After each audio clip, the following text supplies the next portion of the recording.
Você não vai acreditar no que eu vivi. Eu também não acreditaria se tivesse ouvido de outra boca. Porque certas coisas, quando acontecem, parecem invenção. Mas eu estava lá. Eu senti na pele.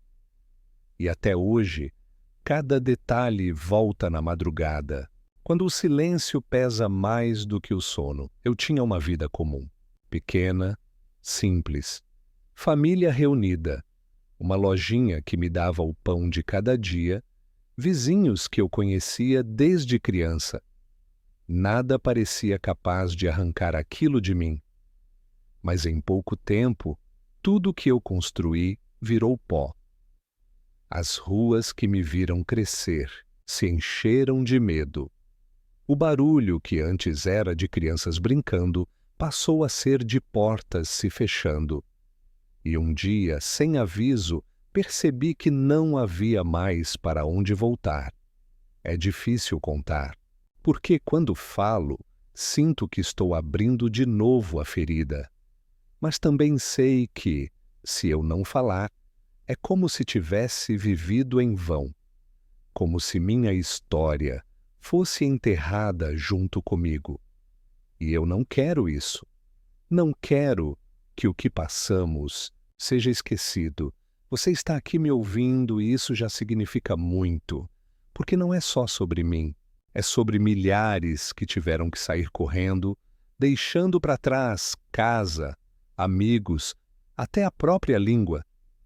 Escutar essa história é também dar voz a quem não pôde mais falar. Eu vou te contar do começo. Vou te levar até aquele vilarejo onde tudo parecia eterno.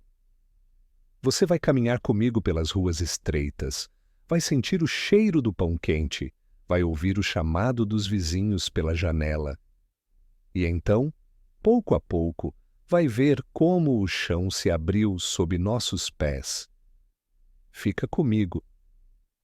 Eu preciso dividir isso, e você precisa escutar. Meu nome é Elias. Nasci em um vilarejo pequeno, no interior da Síria. Quando fecho os olhos, ainda consigo desenhar cada esquina daquela terra, como se estivesse caminhando lá agora. Era um lugar simples, quase esquecido pelo mundo, mas para mim era o centro de tudo. A vida acontecia devagar, o sol nascia forte, iluminando as pedras claras das casas e descia ao fim do dia com a mesma rotina que parecia não ter fim. Minha infância foi feita de cheiros e sons. O cheiro do pão assando logo cedo, o barulho dos galos chamando a manhã, o riso das crianças correndo descalças pela rua.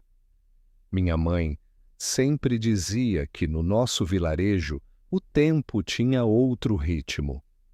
Ninguém tinha pressa. Cada coisa acontecia quando tinha que acontecer. Eu acreditava que aquele lugar era eterno. Meu pai era um homem de poucas palavras. Trabalhava no campo, as mãos sempre marcadas pela terra. Nunca reclamava. Ele dizia que a vida não era para ser fácil, era para ser vivida. Cresci olhando para ele como um pilar, alguém que não se curvava diante de nada. E talvez, por isso, eu tenha levado tanto tempo para aceitar que tudo podia ruir. Minha mãe era a outra metade desse alicerce. Ela acordava antes do sol, preparava a massa do pão, aquecia o forno de barro e enchia a casa de cheiro bom. Além de cuidar de nós, ainda achava tempo para costurar roupas para os vizinhos. Não havia riqueza, mas havia abundância de cuidado. Era isso que segurava nossa família de pé. Tive 5 irmãos. A casa era barulhenta, sempre cheia. Dormíamos amontoados, mas ninguém se importava. A pobreza não era vergonha. A gente se virava com o que tinha. Minha mãe costurava roupas, reaproveitava tecidos, fazia mágica com pouco. Ela dizia que felicidade era ver todos sentados em volta da mesa, mesmo que fosse só com pão e azeitona. E quando havia carne, nem que fosse um pedaço pequeno, era motivo de festa. O vilarejo era formado por ruas estreitas, quase todas de terra batida. As casas tinham muros baixos e as portas quase sempre ficavam abertas. Era normal entrar na casa do vizinho sem bater. A vida era coletiva. Se alguém estava em dificuldade, a comunidade ajudava. Se uma família fazia pão, dividia com quem não tinha. Esse espírito de partilha era a marca da nossa gente. Não existia solidão. Sempre havia alguém disposto a ouvir, a dar uma mão, a dividir o pouco que tinha. Com o tempo, cresci. Casei cedo, como era comum. Minha esposa, Samira, era filha de um vizinho. Nos conhecíamos desde pequenos. O casamento não foi surpresa para ninguém. Era quase natural que nossas vidas se encontrassem daquele jeito. Ela era calma, mas determinada. Tinha uma força silenciosa que eu admirava. Quando nos casamos, não tínhamos nada além de um quarto pequeno e a vontade de construir juntos. Mas éramos felizes. Juntos, construímos um lar. Tivemos 2 filhos, Youssef e Leila. Eles eram minha alegria e minha preocupação diária. Eu queria para eles algo maior do que eu tinha recebido. Queria que estudassem, que aprendessem outras línguas, que conhecessem o mundo. Muitas noites eu ficava olhando para eles dormindo e me perguntava como seria o futuro. No fundo, acreditava que seria promissor. Afinal, nossa vida, por mais simples, era estável. Havia paz. Trabalhei como comerciante. Abri uma mercearia pequena, no coração do vilarejo. Era mais do que um negócio. Era um ponto de encontro. As pessoas vinham comprar arroz, chá, sabão, mas acabavam ficando para conversar. Eu ouvia de tudo: histórias de casamentos, fofocas de vizinhos, sonhos de jovens. Minha loja era como uma janela para a alma daquela comunidade. Para muitos, era apenas comércio. Para mim, era a prova de que eu tinha fincado raízes ali, de que minha vida tinha propósito. O movimento era simples, mas constante. Pela manhã, as mulheres vinham comprar grãos e temperos. Ao meio-dia, jovens passavam pedindo refrigerantes e biscoitos. À noite, os homens mais velhos vinham se sentar no banco da frente, falando da vida, discutindo política, lembrando de histórias antigas. Era nesses momentos que eu mais sentia orgulho. Porque minha loja não era só minha, era de todos. Era parte da identidade daquele vilarejo. Havia uma calma em viver assim. Todo dia parecia repetição, mas era uma repetição boa. As manhãs começavam iguais. Eu abria a porta da mercearia, varria a entrada, arrumava os sacos de grãos. As crianças passavam correndo para a escola, sempre gritando meu nome, pedindo doces. Os velhos vinham devagar, apoiados em bengalas, mas sempre com tempo para conversar. Samira passava no fim da tarde, trazendo um prato com comida para mim. A rotina era feita de pequenos gestos, mas eram esses gestos que davam sentido à vida. Meu vilarejo tinha festas que quebravam a monotonia. O casamento de alguém, uma data religiosa, o nascimento de uma criança. Tudo era motivo para reunir as famílias. Eu ainda consigo ver o pátio cheio de gente dançando, as mulheres cantando, os homens batendo palmas, as crianças corriam em volta, tentando imitar os adultos.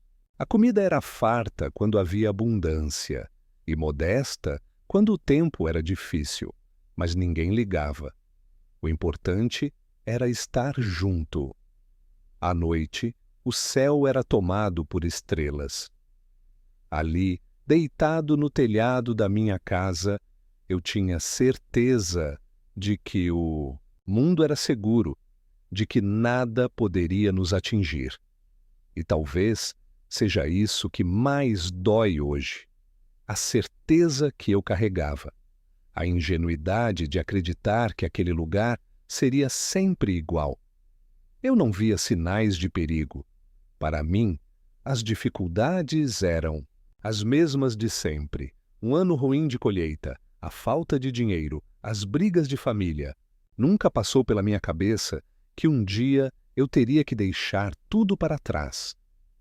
O futuro parecia garantido, porque o passado tinha sido estável. Esse foi o engano da minha geração. Minha ligação com aquele lugar era absoluta. Não era só a casa, não era só o comércio. Era o jeito como todo mundo se conhecia pelo nome. Era a segurança de saber que, se meu filho caísse na rua, qualquer vizinho levantaria. Era poder confiar nas pessoas, mesmo sem dinheiro, mesmo sem contrato. Era vida de verdade, simples, dura, mas cheia de pertencimento. Era saber que, quando eu envelhecesse, ainda haveria mãos conhecidas para me amparar. Elias de hoje carrega Elias de ontem dentro do peito. Cada lembrança é um peso e uma força. Porque antes da dor, houve amor. Antes da perda, houve abundância de afeto. E é impossível falar do que se foi sem mostrar o que existia. Por isso, quando digo que minha vida mudou, não quero que você imagine apenas o sofrimento. Quero que veja o contraste. Quero que entenda que houve beleza, que houve paz, e que foi justamente essa paz que fez a queda doer tanto. Meus filhos cresceram dentro desse cenário. Youssef era curioso, perguntava sobre tudo. Leila era mais tímida, mas tinha uma força nos olhos que me lembrava minha mãe. Eles brincavam na rua como eu brinquei, sem medo, com os pés sujos de poeira. E a alma leve, Samira cuidava da casa, sempre rindo de alguma bobagem. Nós não éramos ricos, mas eu olhava para eles e pensava, temos tudo. E havia os vizinhos, que eram como família. O senhor Farid, sempre sentado na porta, fumando devagar e contando histórias antigas. Dona Amira, que preparava doces e dividia com todas as crianças. Havia brigas, claro, mas eram brigas passageiras. No fim, todos se reconciliavam. A vida era feita de relações fortes, raízes profundas. Cada rosto conhecido era um pedaço da minha identidade. Eu não era apenas Elias. Eu era Elias, filho de Ahmed, marido de Samira, pai de Youssef e Leila, vizinho de Farid, comerciante da praça. Eu também lembro das manhãs de inverno, quando o frio cortava a pele e o vento parecia atravessar as roupas finas. A gente se esquentava com chá forte adoçado com muito açúcar, porque o açúcar era barato e dava energia. As crianças iam para a escola com os narizes vermelhos, mas riam mesmo assim. Lembro das tardes de verão, em que o calor era tão intenso que a gente molhava a terra da frente de casa, só para sentir o cheiro da poeira úmida subir no ar. Esse cheiro era como um sinal de que o mundo estava vivo. Lembro ainda das noites, em família, quando a luz caía e nos reuníamos em volta da lamparina para ouvir histórias antigas. Era nesses momentos que eu sentia, no fundo do coração, que não precisava de nada além daquilo para ser feliz. Esse era o valor da vida que eu conhecia. E era isso que eu acreditava que nunca iria mudar. Esse era o meu mundo. Um vilarejo pequeno, uma vida repetitiva, um cotidiano previsível. E eu juro que, se alguém tivesse me dito naquela época que tudo isso ia desaparecer, eu teria rido, teria chamado de exagero, de fantasia, porque para mim aquilo era eterno, mas não era. No começo, ninguém percebeu nada, ou talvez percebemos, mas preferimos fingir que era normal. O cotidiano tinha essa força. Ele escondia o que estava mudando, porque a repetição sempre dava a sensação de estabilidade. Mas olhando para trás, eu vejo que os sinais estavam lá. Pequenos, quase invisíveis, mas estavam. A primeira coisa que notei foi o silêncio diferente na rua. O vilarejo, que sempre foi barulhento com crianças correndo, passou a ter dias em que a poeira levantava, mas não havia risos. Eu dizia para mim mesmo que era porque as famílias estavam ocupadas, que talvez fosse época de trabalho no campo. Mas, no fundo, já era um vazio que se espalhava. Depois vieram as conversas sussurradas. Eu entrava na mercearia pela manhã e via 2 ou 3 homens falando baixo no canto, como se não quisessem que os outros ouvissem. Quando eu chegava mais perto, mudavam de assunto.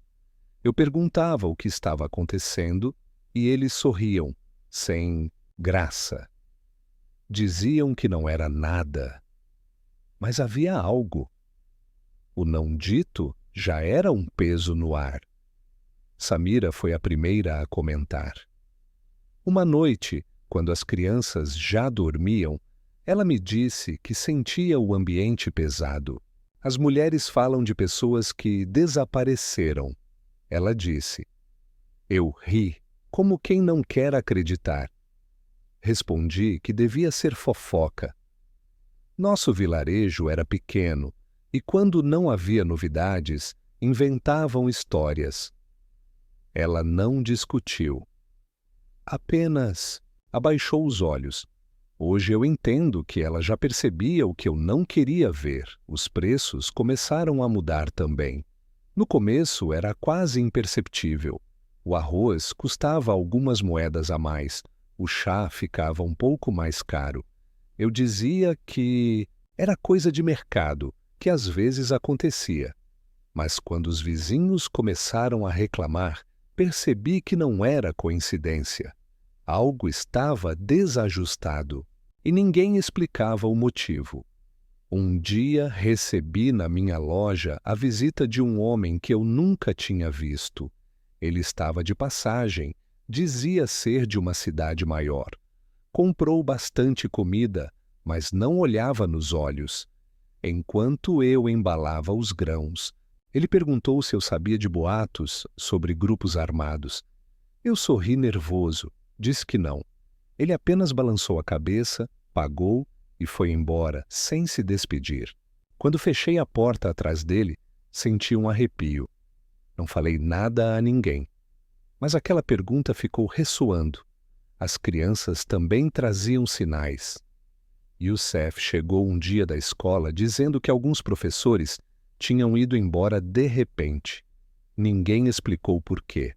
Apenas não apareceram mais. Leila disse que algumas colegas choravam nos intervalos porque os pais estavam pensando em mudar de cidade. Eu tentei tranquilizá-los.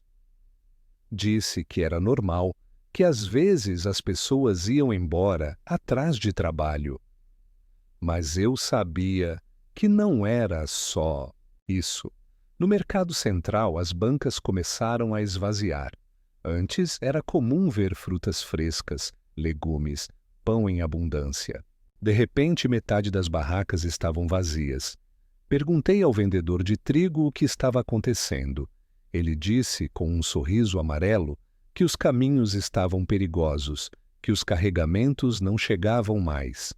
Eu quis perguntar mais, mas percebi no olhar dele que era melhor não. Os primeiros soldados apareceram pouco depois. No começo, Passavam apenas de vez em quando, caminhando pela estrada que cruzava o vilarejo. Não falavam com ninguém, apenas olhavam. Um olhar que não era de curiosidade, mas de cálculo. Eu disse para Samira que era só movimento de rotina, que não tinha importância. Mas, por dentro, já sentia uma pedra no estômago. As orações na mesquita também mudaram. O imã, que sempre falava de esperança e paciência, começou a escolher palavras diferentes. Ele dizia que precisávamos de coragem, que tempos difíceis poderiam chegar. Alguns homens ficavam emocionados, outros desconfiados. Eu voltava para casa tentando esquecer o tom daquelas palavras, mas elas me seguiam pela rua. Foi nesse período que comecei a notar as ausências. Primeiro, uma família conhecida foi embora sem aviso. Fecharam a porta e desapareceram. Depois, outra. Eu perguntava aos vizinhos o que havia acontecido e todos davam respostas vagas. Foram visitar parentes, diziam. Foram tentar trabalho fora. Mas ninguém sabia ao certo. E pouco a pouco o vilarejo começou a ficar com espaços vazios. Portas fechadas, janelas trancadas. Uma noite, acordei com barulho de tiros distantes. Não eram muitos, apenas 2 ou 3, mas não havia como confundir. O som seco cortava a madrugada. Samira levantou assustada, segurando minha mão. Eu disse que talvez fossem caçadores. Mas ela não respondeu. Ficamos em silêncio, apenas ouvindo. E mesmo depois que o barulho cessou, o medo ficou conosco. No dia seguinte, tentei conversar com Farid, meu vizinho mais velho. Ele me olhou sério, como nunca antes. Disse que havia ouvido falar de grupos que se aproximavam das cidades. Eu perguntei se era verdade. Ele apenas suspirou e disse: Filho, quando o vento muda, não adianta tapar a janela. Ele entra mesmo assim.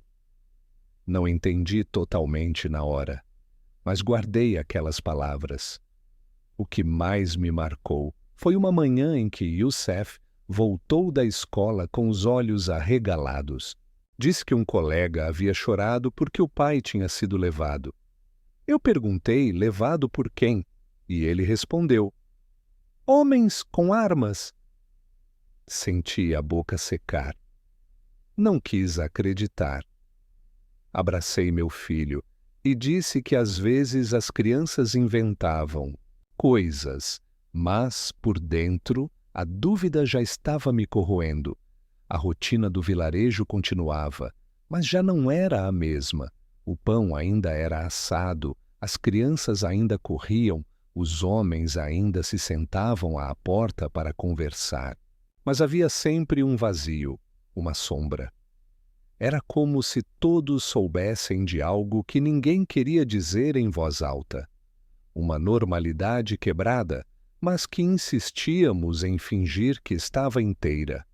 Eu mesmo me agarrava a qualquer sinal de normalidade. Continuava abrindo a mercearia todos os dias. Continuava sorrindo para os vizinhos. Continuava dizendo aos meus filhos que estava tudo bem. Mas cada gesto era atravessado pelo medo que eu não admitia. O medo de que aquela vida simples estivesse chegando ao fim. Foi nesse tempo que aprendi que os sinais da mudança nunca chegam de repente. Eles chegam como fissuras pequenas. O silêncio mais longo que o normal. O olhar desconfiado do vizinho. O preço que sobe sem explicação. O banco da praça vazio. Uma oração com tom diferente. Uma porta fechada sem despedida. Pequenas coisas que, sozinhas, não dizem nada, mas juntas formam o início do fim. E eu, Elias, estava lá. Vi tudo, mas como todos, preferi acreditar que não era nada. Eu dizia para mim mesmo que era apenas uma fase, Todo lugar tinha seus altos e baixos. A vida era feita de ciclos. O que estava acontecendo não passava de um daqueles momentos de instabilidade que logo se resolveriam.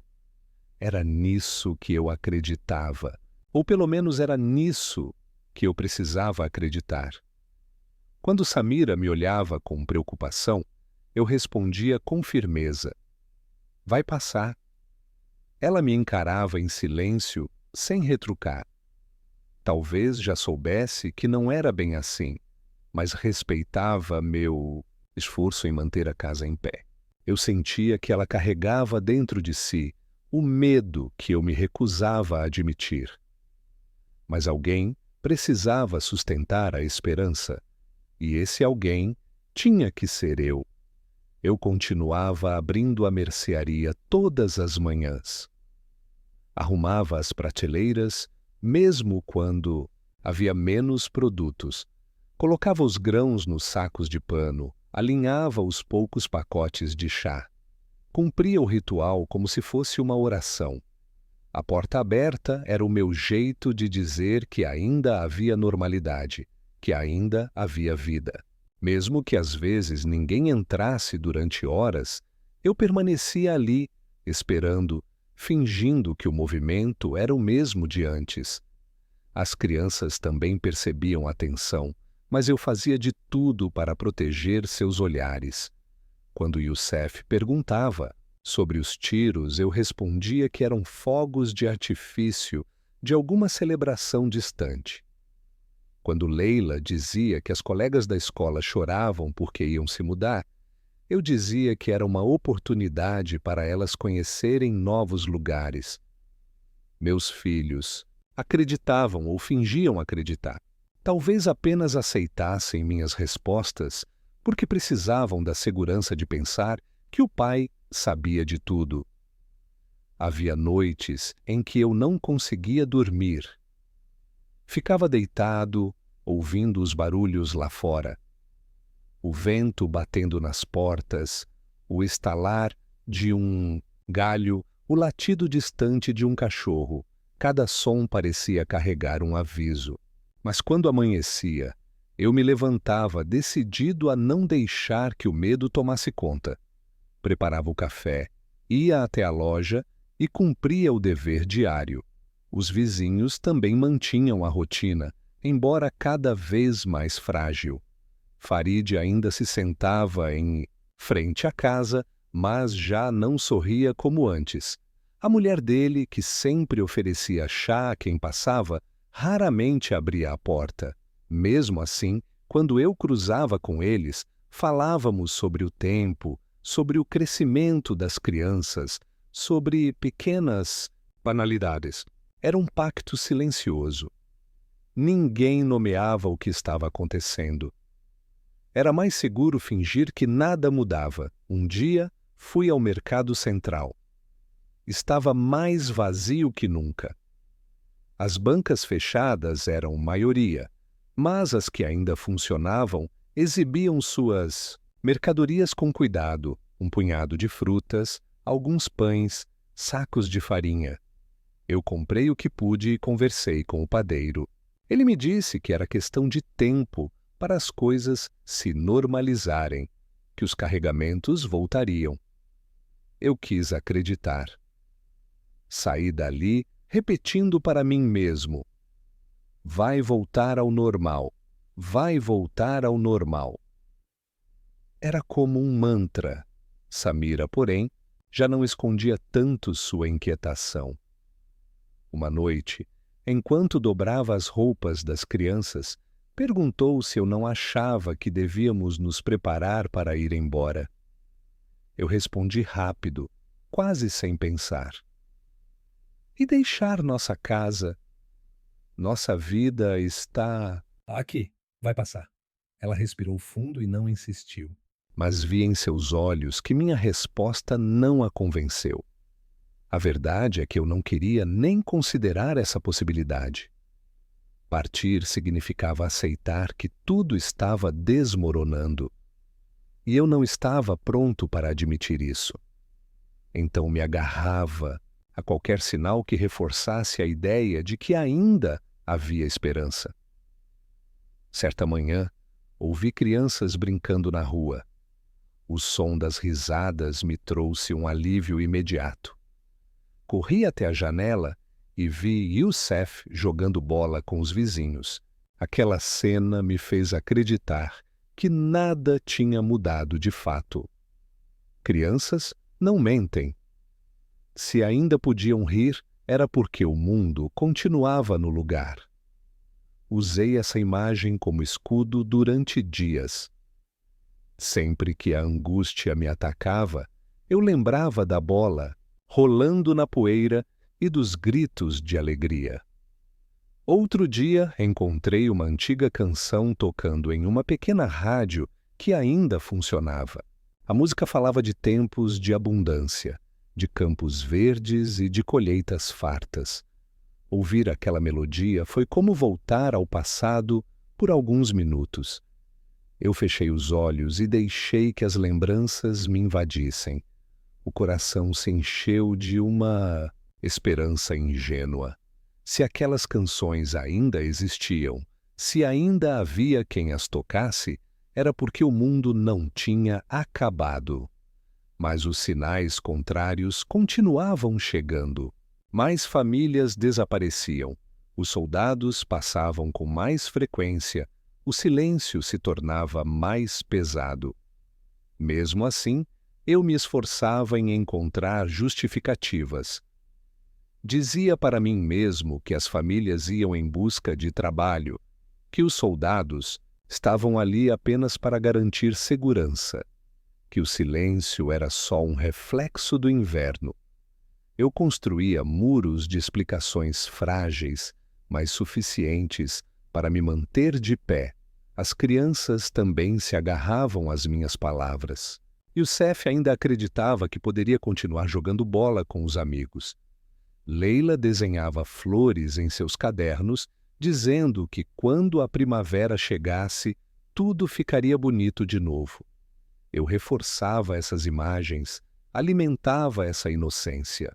Era como se manter a fé deles me ajudasse a sustentar a minha, mas havia momentos em que a máscara caía. Uma noite, ouvimos barulhos de passos apressados e gritos ao longe. Samira se levantou da cama, assustada. Eu fui até a janela, mas não vi nada. O coração batia forte. Ela perguntou o que estava acontecendo e eu respondi que provavelmente era algum bêbado voltando para casa. Eu disse isso sem acreditar. Mas precisei sustentar a mentira, porque admitir o contrário seria abrir a porta para o medo. Essa era a luta diária. Manter viva a esperança, mesmo que fosse frágil, mesmo que fosse feita de pedaços de mentira. Porque, de certa forma, acreditar no impossível era o único jeito de suportar. E assim, os dias foram passando. O vilarejo já não era o mesmo, mas eu continuava repetindo: vai passar. O pão era menos, a rua era mais silenciosa, as portas estavam fechadas. Mas eu ainda me levantava cedo. Ainda abria a loja, ainda sorria para os vizinhos, ainda dizia aos meus filhos que tudo ficaria bem. Negar a realidade foi, durante muito tempo, a minha forma de amar. Amar minha família, meu lar, minha história. Se eu deixasse o medo tomar conta, tudo ruiria mais rápido. Então escolhi acreditar. Mesmo quando os sinais gritavam o contrário, eu me agarrava à esperança.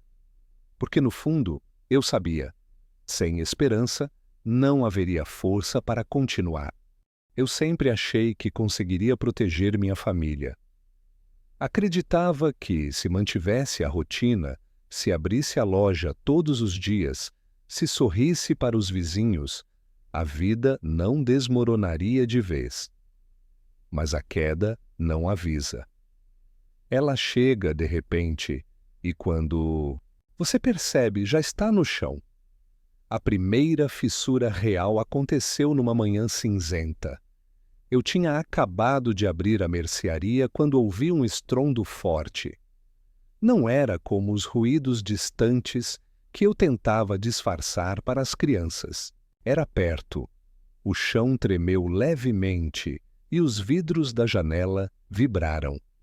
Eu congelei. Segundos depois, vieram os gritos. Mulheres correndo, crianças chorando. Eu saí para a rua e vi fumaça subindo no horizonte, mais próxima do que jamais havia estado, e Samira apareceu na porta de casa, com Leila no colo e Youssef agarrado à saia do vestido. O olhar dela me atravessou como uma lâmina. Eu não tinha resposta. Apenas balancei a cabeça, tentando passar calma. Mas naquele instante, percebi que a minha negação não tinha mais força. Nos dias seguintes, a tensão aumentou. Os soldados agora passavam em grupos, armados, olhando para todos com desconfiança. Não eram mais apenas presenças ocasionais. Estavam por toda parte. As ruas ficaram ainda mais vazias. Quem tinha a chance, partia. E quem ficava, se escondia. Eu continuava, abrindo a loja, mas já não havia quase nada para vender. As prateleiras vazias eram o reflexo do que estava acontecendo com todos nós. Uma tarde, Farid veio até mim. O velho amigo parecia mais curvado que nunca. Ele me contou que um vizinho havia sido levado para interrogatório e não voltara.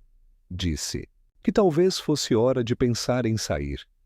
Eu, ainda preso ao meu desejo de resistir, respondi que era boato, que logo as coisas se acalmariam. Mas, no fundo, a certeza já me corroía. O que ele dizia fazia sentido. A queda se tornou inevitável quando a violência bateu diretamente à nossa porta.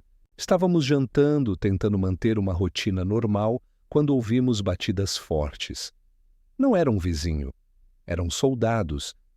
Pediram documentos, olharam a casa inteira, reviraram gavetas. As crianças tremiam em silêncio. Samira tentava manter a calma. Eu respondia a tudo com voz firme, mas as mãos suavam. Quando foram embora, a sensação era de que tinham levado algo invisível, como se tivessem arrancado a última camada de proteção que ainda nos restava. Depois disso, não havia mais como fingir. O medo era constante. Cada barulho na rua parecia anunciar uma nova batida. As crianças já não acreditavam nas minhas histórias. Quando Youssef ouvia tiros, não aceitava mais que fossem fogos. Me olhava com olhos grandes e tristes, esperando uma explicação que eu não podia dar. O pior momento, no entanto, veio em uma madrugada. O som das explosões acordou todo o vilarejo. O céu ficou vermelho, iluminado pelo fogo. Pessoas corriam pelas ruas, carregando sacos, crianças, animais. Eu abri a janela e vi o pânico estampado em cada rosto. Samira me puxou pelo braço e disse, sem hesitar: "É hora." Eu não consegui responder. Fiquei parado, olhando para fora, como se ainda houvesse escolha. Mas não havia mais nada a decidir. A queda tinha chegado. E ela não era apenas minha. Era de todos nós. Naquela noite sentei-me no chão do quarto, abraçando meus filhos. Eles choravam em silêncio. Samira acariciava os cabelos de Leila, tentando acalmá-la. Eu, sem forças, apenas repetia: "Está tudo bem. Eu estou aqui." Mas a verdade é que eu já não acreditava nas minhas palavras. A queda não é apenas o que acontece lá fora. É quando você perde a capacidade de acreditar nas suas próprias promessas. O dia seguinte foi ainda pior. Encontramos casas destruídas, lojas fechadas de vez, vizinhos desaparecidos. O silêncio agora era cortado apenas por esporádicos disparos e pelo choro de quem ainda restava. O vilarejo que eu conhecia já não existia. Era um lugar estranho, ameaçador, irreconhecível. E foi ali, no meio daquele cenário, que percebi. Não havia mais como negar. A esperança, tão frágil, se despedaçara. O que restava era apenas a certeza de que, se não partíssemos, seríamos engolidos junto com tudo. A queda, no fim, não foi um único momento. Foi uma sucessão de golpes, cada um arrancando um pedaço do que eu era. Mas houve um instante em que senti com absoluta clareza que o chão tinha desaparecido sob meus pés e nada mais poderia ser como antes. A casa ainda estava de pé, as paredes permaneciam firmes, os móveis continuavam no lugar, mas algo essencial já não existia mais ali. Era como se a vida tivesse se retirado em silêncio, deixando apenas a casca. A convivência com a ausência não é uma despedida clara. É um vazio que se instala no cotidiano, sem aviso, sem explicação. Eu acordava todos os dias, mas não era mais o mesmo despertar. Não havia o canto das galinhas no quintal dos vizinhos, não havia o som das crianças correndo pelas ruas estreitas. Abrir a janela era encarar o silêncio pesado de um lugar que antes pulsava de vozes e agora parecia um retrato desbotado. Samira também percebia. Às vezes eu a via parada na soleira da porta, olhando para longe, como se esperasse que alguém surgisse na esquina trazendo pão fresco. Mas ninguém vinha. Youssef e Leila ainda brincavam, mas a alegria deles era cortada pela falta dos amigos. Quando Youssef jogava a bola no quintal, chutava sozinho contra a parede. A cada batida da bola, ele olhava para os lados, como quem espera que outro menino apareça para revidar. Leila, tão pequena, carregava sua boneca para todo lado, mas falava com ela como se fosse de verdade. Talvez fosse a forma que encontrou de preencher a ausência das vozes que costumavam cercá-la. Eu continuava tentando manter a rotina. Acordava cedo, varria à frente da loja, mesmo sabendo que não havia mercadoria para vender. Era meu jeito de dizer a mim mesmo que ainda havia normalidade. Mas cada passo que eu dava pelas prateleiras vazias era uma lembrança cruel do que tínhamos perdido. Os cheiros de especiarias, o barulho das moedas, as conversas simples dos clientes. Tudo havia desaparecido. O mais doloroso era cruzar com portas fechadas. As casas dos vizinhos que haviam partido estavam trancadas, algumas com janelas quebradas, outras já saqueadas. Eu conhecia cada uma daquelas famílias, sabia seus nomes, suas histórias, suas risadas. Agora restava apenas o vazio. À noite, quando eu passava pela rua escura, podia jurar que ainda ouvia ecos. A voz de Farid chamando os filhos, o assobio de Laila chamando o cachorro. Mas eram só lembranças projetadas na escuridão. Samira dizia pouco. Ela se refugiava no cuidado com as crianças, como se isso fosse a última âncora. Preparava refeições com o que havia, inventava brincadeiras para distraí-los, cantava canções antigas para embalar o sono. Mas eu percebia nos olhos dela que também carregava a ausência como um peso constante. Não havia dia em que ela não olhasse pela janela procurando algum sinal de vida no vilarejo. A convivência com a ausência não é apenas sobre quem partiu, é também sobre quem ficou. mas já não é inteiro. Eu mesmo não me reconhecia mais. Minhas mãos tremiam sem motivo, minha respiração ficava curta quando ouvia qualquer barulho na rua. E mesmo quando tudo estava em silêncio, a sensação era de que algo estava sempre prestes a acontecer. É exaustivo viver à espera do próximo golpe, sem saber de onde virá. Havia noites em que eu me sentava sozinho no quintal, olhando para o céu.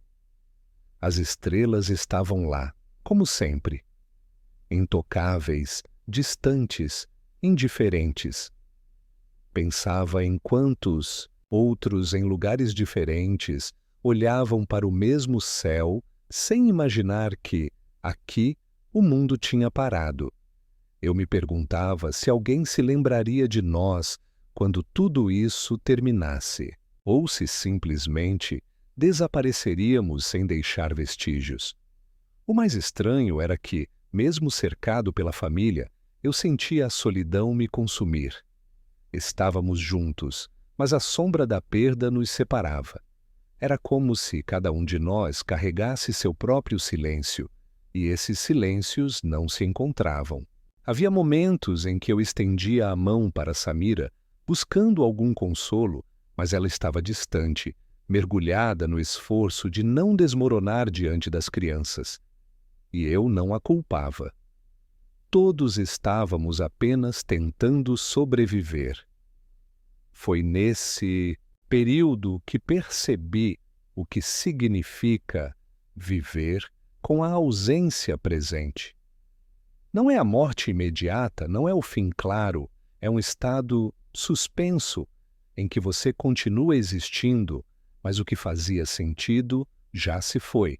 Você anda pelas mesmas ruas, mas elas não pertencem mais a você. Você senta na mesma mesa, mas ela não tem mais a mesma função. Você continua respirando, mas já não sente o ar do mesmo jeito.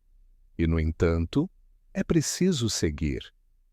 Porque desistir não é opção. As crianças ainda precisavam de mim.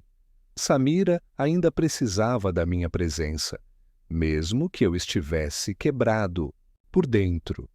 Então, todos os dias, eu me levantava e repetia a farsa da normalidade. Arrumava a mesa, acendia a lamparina, contava histórias inventadas. Era um teatro que encenávamos juntos, fingindo que ainda tínhamos um lar, fingindo que ainda tínhamos futuro. No fundo, eu sabia. Aquela era apenas a convivência com a ausência. Uma espera sem fim, em que o passado doía demais para ser lembrado e o futuro era escuro demais para ser imaginado. Há lembranças que se apagam com o tempo, como se o vento levasse consigo cada detalhe. Mas existem outras que permanecem intocáveis, como se estivessem gravadas a fogo dentro da gente. A última memória que guardo daquele lugar não é de destruição nem de medo. É de um instante pequeno, quase banal, mas que se tornou a âncora que me impede de me perder de vez. Foi numa tarde em que o sol parecia mais gentil, apesar de tudo. O céu estava limpo, sem fumaça, e por alguns minutos a vida se insinuou de novo. Samira havia conseguido um pouco de farinha com uma vizinha que ainda resistia no vilarejo. Decidiu preparar pão, como fazia antes de tudo começar. O cheiro invadiu a casa e por um momento esquecemos do vazio em torno de nós. Youssef ajudava a mãe com as mãos cobertas de farinha, orgulhoso de amassar a massa. Leila ria, batendo palmas, feliz com qualquer coisa que quebrasse a monotonia. Eu fiquei sentado, observando, como se quisesse gravar cada movimento em minha memória. Samira, cansada, mas ainda firme, olhava para os filhos com ternura. Havia no olhar dela uma luz que resistia, mesmo cercada de sombras. Quando o pão ficou pronto, nos sentamos juntos, os 4, ao redor da mesa. Não havia muito, mas o pouco que tínhamos parecia suficiente. Partimos o pão e comemos devagar, saboreando como se fosse um banquete. Youssef contou histórias inventadas, cheias de heróis e monstros, tentando fazer a irmã rir. Leila o imitava, com palavras soltas que só ela entendia. Samira riu, e eu também. Foi nesse instante que senti algo que há muito não experimentava: paz. Não durou mais que alguns minutos, mas foi real. A guerra, o medo, as ausências, tudo parecia distante. O que importava estava ali, diante de mim. O riso das crianças, o olhar de Samira, o calor do pão recém-saído do forno. Depois do jantar improvisado, ficamos no quintal. O céu estava salpicado de estrelas e a noite tinha um silêncio diferente. Não era o silêncio pesado do medo. Era um silêncio suave, quase protetor. Youssef pediu que eu contasse uma história. Eu hesitei, mas acabei falando sobre a minha infância, sobre as vezes em que corria pelas mesmas ruas, jogava bola com amigos que agora estavam longe. Ele me ouviu atento, como se guardasse cada palavra. Samira cantou uma canção antiga, de ninar. A voz dela encheu o espaço com uma doçura que parecia impossível naquele cenário. Leila, nos braços da mãe, adormeceu rápido. Youssef lutou contra o sono, mas logo também se rendeu. Eu fiquei ali, olhando para os três, e senti um aperto no peito. Era como se soubesse que aquele instante seria o último de verdadeira tranquilidade. Essa é a última memória que carrego com clareza. Não dos tiros, não das explosões, não das despedidas abruptas, mas desse momento de calma, de união, de afeto em meio ao caos. É a lembrança que me acompanha nas noites mais difíceis, quando tudo parece perdido. É o lembrete de que, mesmo diante do abismo, ainda conseguimos encontrar pequenos pedaços de vida. A última memória é, na verdade, a prova de que resistimos, de que por um instante escolhemos viver como se nada tivesse nos sido tirado. E é isso que me mantém em pé até hoje. Às vezes me pergunto quem eu era antes de tudo isso. Tento lembrar do homem que acordava cedo para abrir a loja, que conversava com os vizinhos sobre coisas simples, que sonhava em ver os filhos crescerem em paz. Tento, mas parece que essa pessoa nunca existiu. A guerra não só levou amigos, casas e ruas inteiras. Ela também apagou quem eu fui.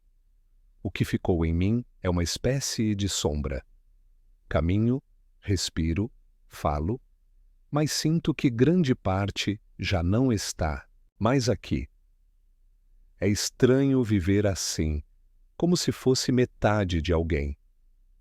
Como se o que sobrou não fosse suficiente para ser chamado de vida.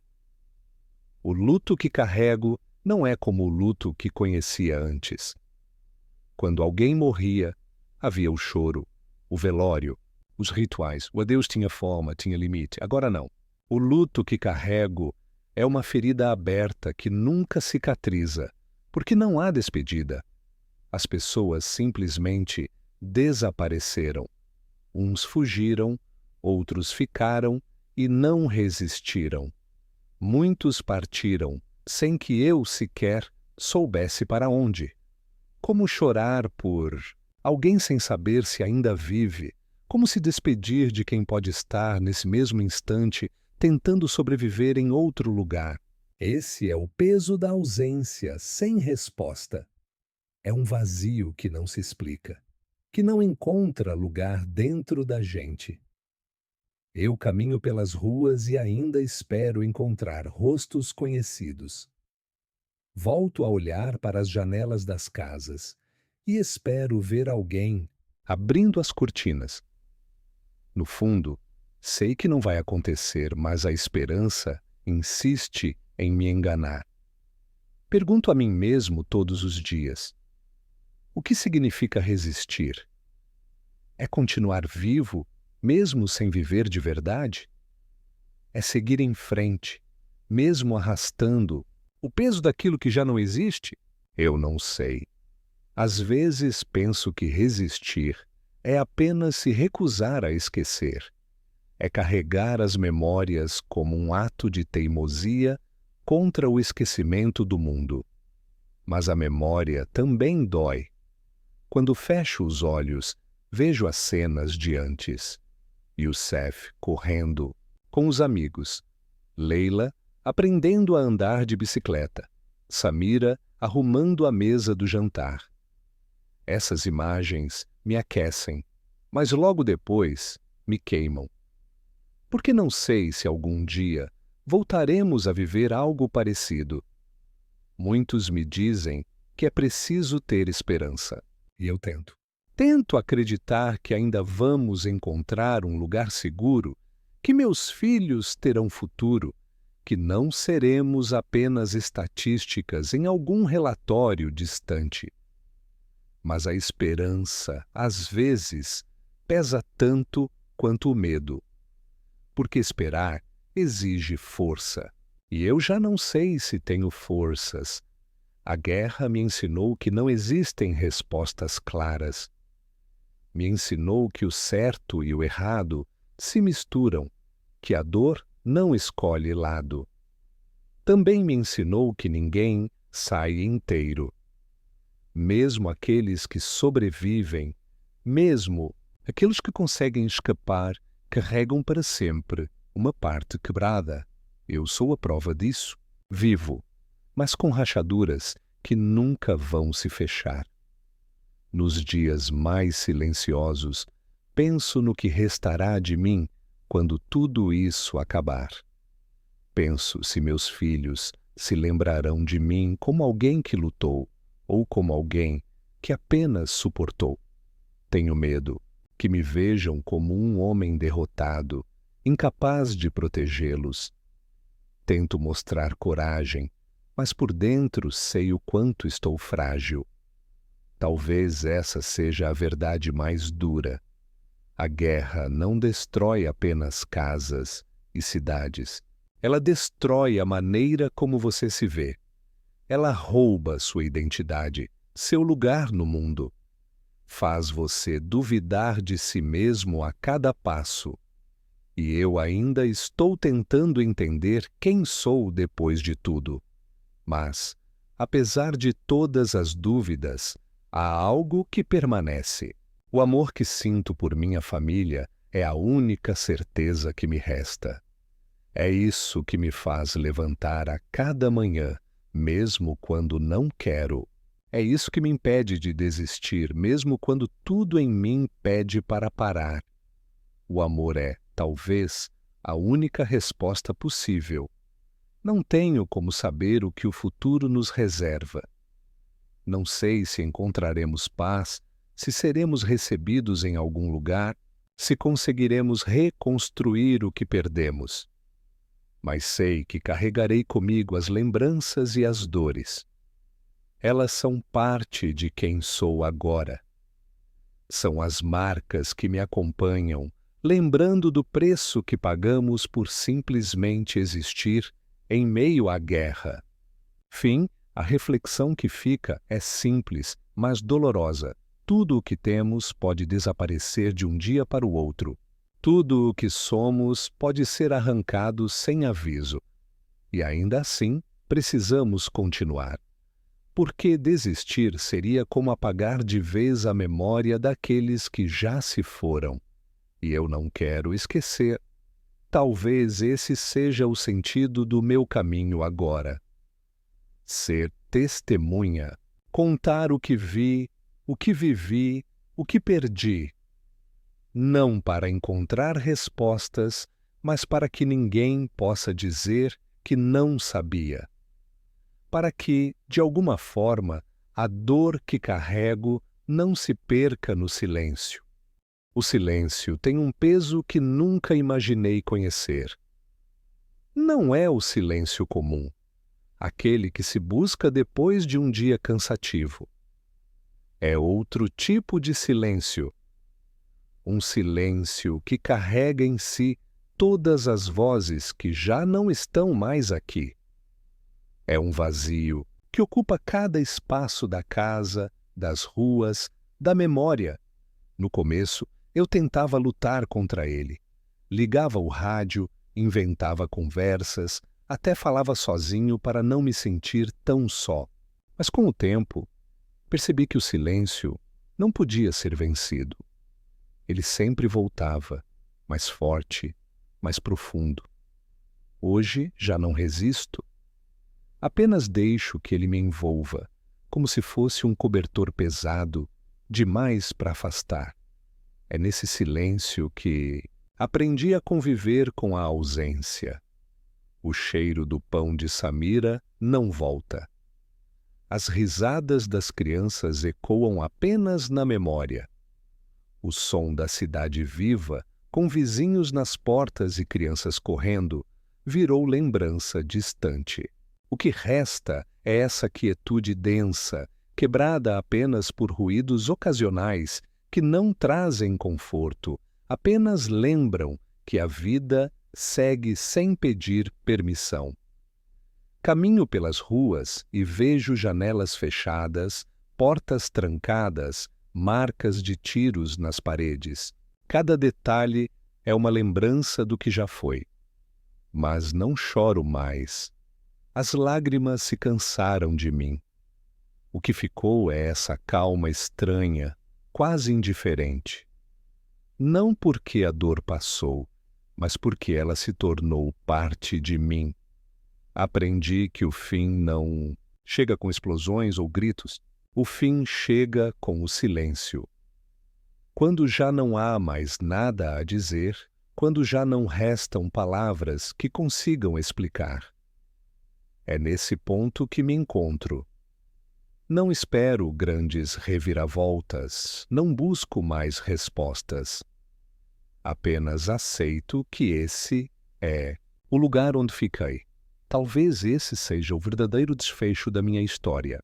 Não um final grandioso, cheio de explicações ou lições claras, mas um final pequeno, silencioso, íntimo. A vida reduzida a gestos simples: acordar, respirar, lembrar, resistir. Não há heroísmo nisso. Há apenas sobrevivência. Muitos acreditam que o contrário da morte é a vida. Mas, para mim, o contrário da morte é a memória. Enquanto eu lembrar de Samira, de Youssef, de Leila, eles não estarão completamente perdidos.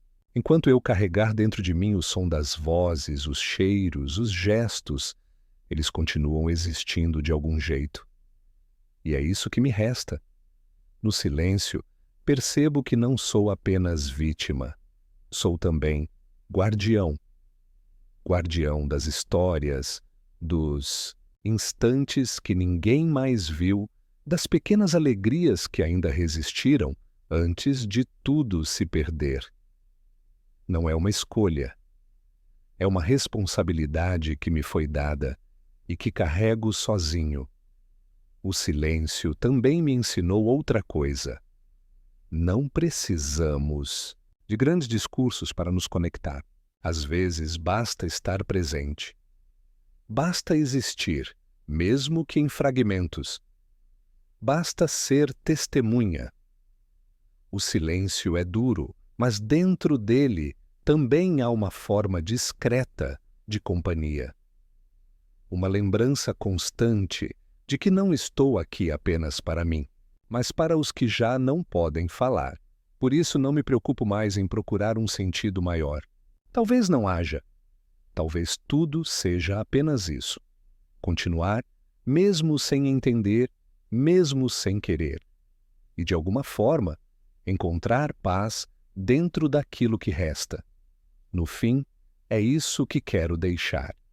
Não uma explicação, não um ensinamento, apenas esse silêncio que fala por si, que guarda em suas entrelinhas tudo o que vivi e perdi. Um silêncio que não precisa ser quebrado, porque já contém tudo. Há coisas que não se dizem em voz alta. Há dores que não cabem em palavras. Eu descobri, isso tarde demais. Por muito tempo, busquei explicações, procurei por respostas que justificassem tudo o que aconteceu. Mas a verdade é que não existem respostas. O que existe é a vida, avançando sem pedir permissão, sem dar garantias, sem devolver o que levou. Hoje, não espero mais justiça. Não espero mais que o mundo compreenda. O que espero é apenas conseguir continuar.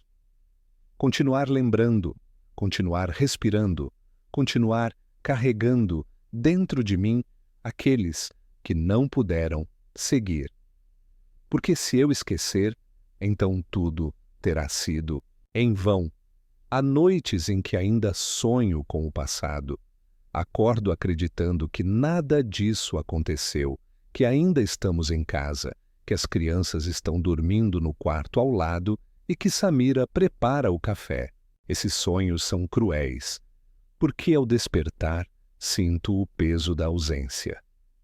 Mas também são presentes, porque me permitem, mesmo que por instantes, reviver o que perdi. Carrego comigo cada detalhe. O toque da mão de Samira sobre a minha. O riso desajeitado de Leila ao tentar se equilibrar na bicicleta. A seriedade de Youssef quando dizia que queria ser médico. Essas lembranças não são apenas memórias. São pedaços de vida que continuam pulsando dentro de mim. Muitos dizem que o tempo cura. Eu não acredito nisso. O tempo não cura nada. O tempo apenas ensina a conviver com a dor. O tempo nos acostuma à ausência, mas não apaga, não diminui. O que muda é a forma como olhamos para dentro. Aos poucos, aprendemos a caminhar com a ferida aberta, sem esperar que ela se feche. E é nessa caminhada que entendi algo simples. Não somos feitos apenas do que vivemos, mas também do que perdemos. Carrego dentro de mim os fantasmas do que poderia ter sido, os silêncios das conversas que nunca mais acontecerão, os abraços que ficaram suspensos no ar. Eles fazem parte de mim tanto quanto as lembranças felizes. Quando penso no futuro, não imagino grandes conquistas. O que desejo é apenas um lugar onde possamos existir em paz, onde meus filhos, se ainda puderem, tenham a chance de recomeçar, onde não precisemos mais nos esconder do som das bombas ou do medo constante. Não sei se esse lugar existe, mas sigo acreditando que sim. Porque acreditar é o que ainda me mantém de pé. No fim, tudo o que tenho para oferecer ao mundo é minha história, não uma história de vitórias, mas de sobrevivência, não uma história de glória, mas de resistência silenciosa. Quero que saibam que estivemos aqui, que amamos, que sofremos, que fomos arrancados de nossas casas, mas que ainda assim encontramos maneiras de seguir. E se há algo que aprendi, é que mesmo nas maiores perdas, o amor continua. Ele não se apaga com a distância, não desaparece com a morte, não é destruído pela guerra. O amor é a única coisa que permanece, a única chama que resiste ao vento mais forte. Talvez eu não consiga mudar o mundo. Talvez minha voz seja apenas um sussurro perdido entre tantos gritos. Mas, se alguém me ouvir, se alguém sentir por um instante o que vivi, então já não estarei sozinho. Porque a dor compartilhada deixa de ser apenas dor. Torna-se memória, torna-se presença. Por isso encerro minha história não com um ponto final, mas com um eco que espero que alcance quem precisa ouvir. Que lembre a todos de que somos feitos de carne, de perdas, de esperanças frágeis. Que lembre de que, apesar de tudo, ainda amamos, ainda sonhamos, ainda seguimos e, no fundo, é isso que quero, deixar. Mesmo depois de tudo, ainda estou aqui. Ainda sou Elias. Ainda sou pai, marido, filho. Ainda sou alguém que carrega no peito os que se foram. E enquanto eu existir, eles também existirão.